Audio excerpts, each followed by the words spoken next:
அனைவருக்கும் வணக்கம். இந்த சர்வதேச அளவில் அமெரிக்க அதிபர் ட்ரம்புக்கு உற்ற நண்பன், நம்பிக்கைக்கு பாத்திரமான ஒரே நாடு இந்த பாகிஸ்தான் தான்.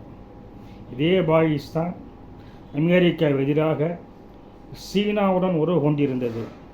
சீனாவை தங்களுடைய இரும்பு நண்பன், அயன் பிரதர் என்று சொல்லிக் கொண்டிருந்தது. ஆனால் ஆபரேஷன் சிந்தூருக்கு பிறகு பாகிஸ்தான் இந்தியாவிடம் வாங்கிய அடியில் அமெரிக்காவிடம் சரணாகதி அடைந்துவிட்டது. அது மட்டுமல்லாமல் ட்ரம்புக்கு நோபல் பரிசு தர வேண்டும் என்று பரிந்துரை செய்தது. அதற்கு ட்ரம்ப் ஏதாவது ஒரு நன்றி கடனை பாகிஸ்தானுக்கு செய்ய வேண்டும். எனவே மிகவும் ரகசியமாக ஒப்பந்தத்தை போட்டார்கள். அது தற்பொழுது வெளியே வந்துள்ளது. அதாவது பாகிஸ்தானுக்கு அமெரிக்காவில் உள்ள மிக அதிநவீன ரக ஏவுகணையான AIM-120 என்பதை விற்பதற்காக முடிவு செய்துள்ளது. இந்த AIM-120 என்பது advanced medium range air to air missile என்று அழைக்கப்படுகிறது.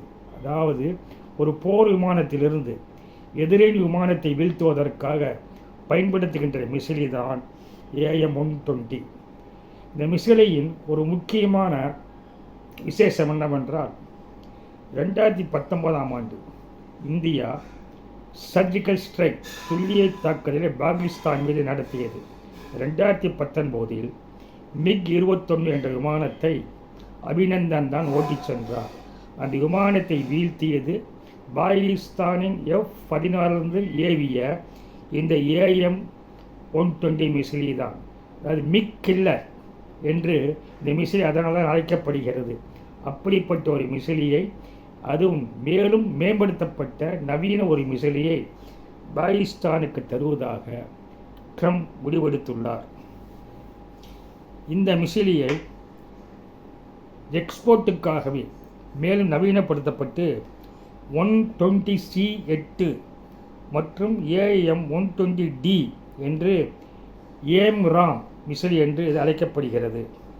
ஏற்கனவே பாகிஸ்தானில் இதில் சற்று குறைவான சக்தி உள்ள C-5 500 மிசைலியை 2010ஆம் ஆண்டே பாகிஸ்தான் வாங்கியிருந்தது. இப்பொழுது எத்தனை மிசைலி வாங்குவது என்பது தெரியவில்லை. ஆனால் அதற்கான ஒப்பந்தத்தை போட்டுள்ளதாக தெரிய வந்துள்ளது. இந்த மிசைலியின் ஒரு சக்தி என்னவென்றால், இது எதிரின் கண்களுக்கு தெரியாது. எதிர்நாட்டு விமானம் மூலமாக இந்த மிசைலியை கண்டுபிடிக்க முடியாது. ஆனால் அதே நேரத்தில் இந்த மிசைலிக்கு இன்னொரு பேர் என்றால் ஃபயர் அண்ட் ஃபர்கட். அதாவது எதிர்நாட்டு விமானத்தை குறிவைத்துவிட்டு லாக் செய்து வெளியே அனுப்பிவிட்டால் பைலட் இதை பற்றி கவலைப்பட வேண்டியதில்லை, முற்றிலுமாக மறந்து விடலாம். ஏனெனில் இந்த நவீன மிசைலில் ஒரு ராடார் பொருத்தப்பட்டுள்ளது, ஸ்பெஷல் கைடட் நேவிகேஷன் உள்ளது, மிக சிறிய கம்ப்யூட்டர் பொருத்தப்பட்டுள்ளதால் எதிரி விமானம் எங்கு பறந்தாலும் சரி அவற்றை தேடி சென்று அழிக்க வல்லது. இந்த மிசைலியானது கிட்டத்தட்ட 300 கிலோமீட்டர் தொலைவில் உள்ள விமானத்தை அழிக்கும். அதனால்தான் இந்த மிசைலியை ஃபயர் இந்த ஃபர்கட் என்ற சக்தி வாய்ந்த மிசைலியாக எதிரி விமானம் கண்ணுக்கு தெரியாத அளவுக்கு இது பறந்து சென்று தாக்குதலை நடத்தும். AIM-120C-8 என்பதுதான் எக்ஸ்போர்ட்டுக்காகவே தயாரிக்கப்படுகிறது. இந்த மிசைலியை ஏற்கனவே பாகிஸ்தானில் உள்ள F-16 போர் விமானத்தில் பொருத்த முடியும். ஏற்கனவே F-16 போர் விமானமானது பாகிஸ்தானிடம் இருக்கிறது. எனவே அதில் பொருத்தி எளிதாக இந்த நவீன மேம்படுத்தப்பட்ட AIM-120 மிசைலியை பாகிஸ்தானால் பயன்படுத்த முடியும். இதை அறிவித்தது அமெரிக்காவின் டிபார்ட்மெண்ட் ஆஃப் டிஃபென்ஸ் பாதுகாப்புத்துறை என்பதை மாற்றி போர்த்துறை என்றே ட்ரம்ப் பேர் வைத்துள்ளார். அதாவது இவர்தான் அமெரிக்காவுக்கு நோபல் பரிசு வேண்டும் என்று கேட்டுவிட்டு அமெரிக்காவின் பாதுகாப்புத்துறையை போர்த்துறை என்று அதை பெயர் மாற்றம் செய்து பாகிஸ்தானுக்கு இப்படிப்பட்ட மிசைலை தந்தால் பாகிஸ்தான் என்ன செய்யும்? இந்தியாவுக்கு எதிராக தவிர வேறு எந்த நாட்டுக்கும் அதை பயன்படுத்தாது. அப்படிப்பட்ட நிலையில்தான் உற்ற நண்பனான பாகிஸ்தானுக்கு இதை வழங்கியுள்ளது. அது மட்டுமல்லாமல் ஏற்கனவே பாகிஸ்தான் என்ன செய்திருக்குது என்றால், அஸ்ஸி முனீரும் சபாசெரிப்பும் சென்ற மாதம் சென்ற பொழுது ஒரு சூட்கேஸு விற்பனை செய்வது போல பலுசிஸ்தானில் உள்ள அரிய வகை மண் கனிமங்களை அப்படியே தாரை வார்த்து விட்டார் அமெரிக்காவிற்கு. அது மட்டுமல்லாமல் ஏற்கனவே சீனாவுக்கு இதே பலுசிஸ்தானில் கோடார் துறைமுகத்தையும் 2,000 ஏக்கரையும் குத்தகை கொடுத்துள்ளார். ஆனால் சீனா சிபெக் என்ற பொருளாதார பாதைக்கான நிதி உதவியை நிறுத்திவிட்டது. எனவே சீனாவை மொத்தமாக கைவிட்ட பாகிஸ்தான் மொத்த பலுசிஸ்தானையும் அமெரிக்காவும் தாரை பார்த்து விட்டது. அது மட்டுமல்லாமல் சீனா கட்டுப்பாட்டில் கவுடார் துறைமுகத்திலிருந்து வெறும் 100 கிலோமீட்டர் தொலைவில் பஸ்னி துறைமுகத்தை அமெரிக்காவுக்கு தருகிறது. அந்த துறைமுகத்தை அமெரிக்காவை கட்டி அமெரிக்காவை மேம்படுத்தி அமெரிக்காவை செயல்படுத்தலாம். பலுசிஸ்தானில் உள்ள அரிய வகை மண் கனிமங்களை அமெரிக்கா ஏற்றுமதிக்கு நீங்கள் உங்கள் நாட்டுக்கு கொண்டு செல்லுங்கள் என்ற அளவுக்கு தாராள மனப்பான்மையை பாகிஸ்தான் அமெரிக்காவை காட்டி மிசிலையை வாங்குகிறது. அதாவது பாகிஸ்தான் தன் நாடு, தன் நாட்டு மக்கள், தன் நாட்டு மண் கனிம வளங்களை பற்றி கவலைப்படவில்லை. இந்தியாவுடன் போர் செய்ய வேண்டும், அதற்கு என்னென்ன வழி இருக்கிறதோ அதைத்தான் பாகிஸ்தானது தற்பொழுது செய்து கொண்டிருக்கிறது. இதை தவிர இந்த மிசைலானது பல்வேறு நாடுகளுக்கு வழங்கப்படுவதற்காக ஒப்பந்தம் போடப்பட்டுள்ளதாக செய்தி தெரிவிக்கிறது. அதாவது Britain, Germany, Israel, Australia, Qatar, Oman, Singapore, Japan, Canada, Bahrain, Saudi Arabia, Italy, Kuwait, Turkey போன்ற நாடுகளுக்கு தரப்பட்ட மிசிலியை தற்போது பாகிஸ்தானுக்கும் தருவதாக தற்பொழுது இவர்கள் ஒப்பந்தம் செய்துள்ளனர்.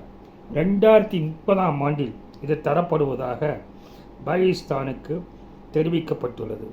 இந்த பல்வேறு இந்தியா இதில் மிக மௌனம் சாதித்து வருகிறது. ஏனென்றால் இந்தியாவும் டிஜிட்டல் வார்ஃபேரில் மிக முக்கியமான பங்கு வகித்து அமெரிக்காவின் 11 விமான தளங்களை அடித்து நொறுக்கியது. இந்த பாகிஸ்தானால் வலியை வெளியே சொல்ல முடியவில்லை. இதை தவிர பாகிஸ்தானின் நியூக்ளியர் ஸ்டாக் ஃபைல்ஸ் இருக்கின்ற கிரானா மலையில் பிரம்மோஸ் ஏவுகணை தாக்குதல் நடத்தப்பட்டதாக ஒரு செய்தி கூட இருக்கிறது. அதை தவிர அங்குள்ள நூர்கான் விமான தளத்தை இந்தியா முற்றிலுமாக தாக்கி சேதப்படுத்தி விட்டதில் அதிகமாக பதட்டம் அடைந்து ட்ரம்ப் தான் உடனடியாக படுத்தப்பட்டு பாகிஸ்தானுடன் பேசினார். ஆனால் இந்த தாக்கல் நடத்த காரணமே பாகிஸ்தானின் DGM, director of military operation, India DGM தொடர்பு கொண்டு போர் நிறுத்தம் செய்யப்பட்டது. அதற்கான பெருமையை ட்ரம்ப் தான் எடுத்துக்கொள்ள வேண்டும் என்று முயற்சி செய்து அணு ஆயுத போர் நடக்காமல் இருப்பதற்காக நான் தான் போரை நிறுத்தினேன் என்று ட்ரம்ப் அறிவித்தார். பாகிஸ்தான் வழிமொழிந்தது மட்டுமல்லாமல் ஒரு படி மேலே சென்று நோபல் பரிசுக்கே பரிந்துரை செய்தது.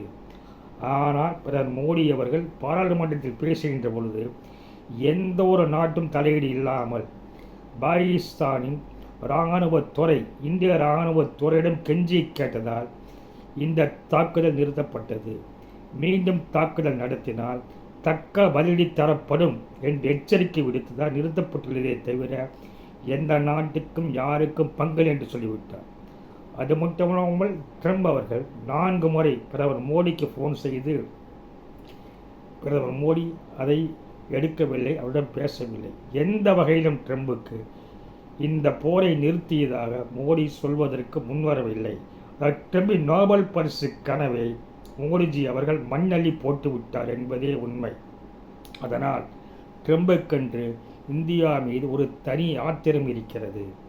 அதனால் தக்க நேரத்தில் ட்ரம்ப் தன் புத்தியை காட்ட வேண்டும் என்பதற்காக குதர்க்கத்தனமாக குறுக்கு புத்தியில் அமெரிக்காவுக்கு இந்த ஏவுகணையை விற்று இந்தியாவை மிரட்டலாம் என்று பார்க்கிறார். ஆனால் அது நடைமுறையில் இன்றில்லை, என்றைக்குமே சாத்தியமில்லை. ஏனென்றால் தற்பொழுதே அமெரிக்காவானது அரசாங்கம் மூடப்பட்டு 10 நாட்கள் ஆகிவிட்டது. இந்தியாவுக்கு வரி விதித்ததை அமெரிக்காவில் 19 பிரபலமான ஜனநாயக செம்பிக்கள் கடுமையாக எதிர்த்து வருகின்றனர். ட்ரம்பை சுற்றி அடிதான் விழுந்து கொண்டிருக்கிறதே தவிர ட்ரம்பால் எதிலும் வெற்றிகரமாக செயல்படுத்த முடியவில்லை. ஒவ்வொரு அடியிலும் ட்ரம்ப் அவர்கள் பின்னடைவை சந்தித்து வருகிறார் என்பதே உண்மை. இந்த பாகிஸ்தான் விவகாரத்திலும் இந்த ஏவுகணை தருவாரா என்ற முக்கிய கேள்வி எழுகிறது. அநேகமாக இது ரத்து செய்யப்பட்டாலும் ஆச்சரியப்படுவதற்கில்லை.